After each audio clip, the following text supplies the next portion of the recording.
heureusement, on a plein de backups sur notre solution. Donc en cas de ransomware, il n'y a pas de problème, on a juste à restaurer, non? Ouais, en théorie, oui, mais on restaure quoi?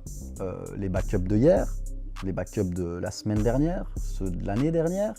En fait, on ne sait pas. On va peut-être restaurer des backups d'un moment où l'attaquant était déjà dans l'environnement.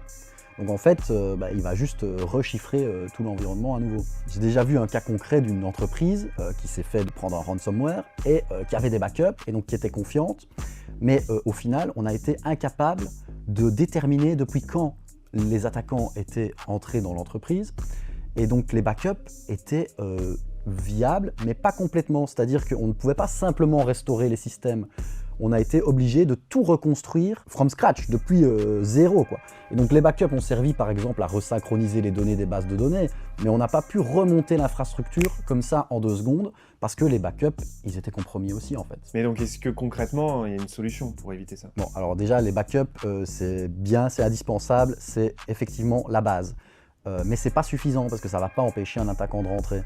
Donc c'est important de comprendre comment un attaquant arriverait à cette situation où on aura besoin des backups. Donc c'est-à-dire faire des simulations d'attaque dans l'environnement pour identifier exactement quels sont les vecteurs qui permettraient à un attaquant de compromettre l'infrastructure et de les corriger.